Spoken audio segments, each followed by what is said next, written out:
Hey, before we dive in, don't forget to hit that subscribe button and turn on notifications.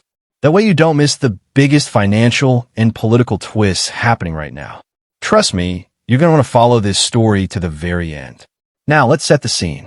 Imagine Washington, D.C. not as the calm capital you see on postcards, but as a city under tension. Federal troops on the streets, politicians clashing behind closed doors, and policies being announced so fast it's hard to catch your breath.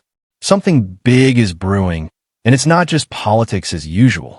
In just a few hours, we've seen cabinet meetings that stretch for hours, fiery speeches, and moves that even Trump's closest allies didn't see coming. Some of these decisions could shake international relations. Others hit straight at the American people's everyday lives.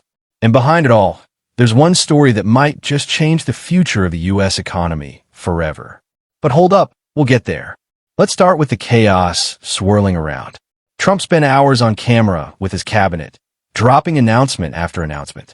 Sanctions on Russia if Putin doesn't bend to a ceasefire deal. A reversal on banning Chinese students from U.S. universities. Even a shout-out to Taylor Swift after her engagement news. Though, let's be real, it came with a history of insults attached.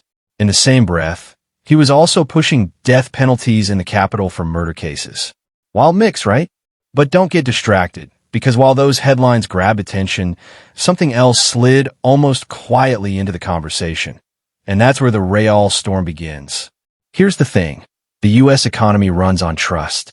Trust in the dollar, trust in the markets, trust that the Federal Reserve, the central bank, makes its decisions without political interference. That independence is the backbone of stability. Investors all over the world watch it like hawks.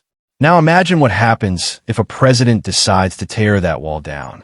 Late one night, Trump made an announcement that stunned economists everywhere. He declared that he was firing one of the Federal Reserve's governors, Lisa Cook. Boom. Just like that. Unprecedented.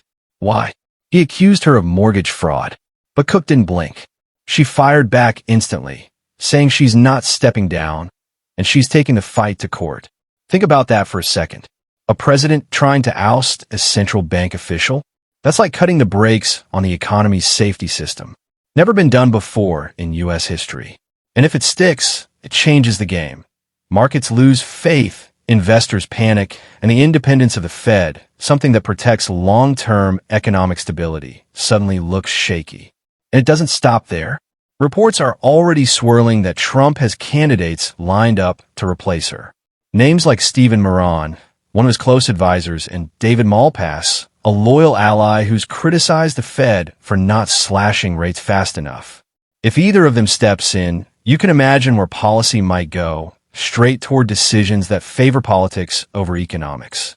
Meanwhile, Cook is lawyered up, saying the firing is flat out illegal.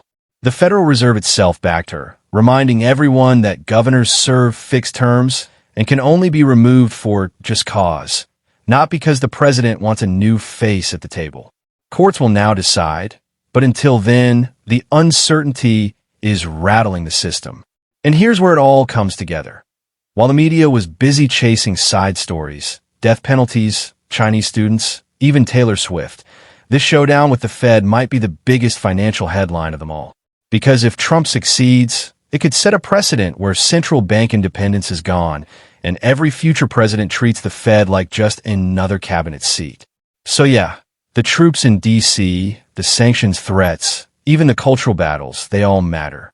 But the quiet attempt to take control of the central bank, that's the plot twist everyone should be watching. Because if confidence in the Fed collapses, it's not just politics on the line. It's your money, your savings, your future. And that's why I said from the start, this is the story you don't want to miss.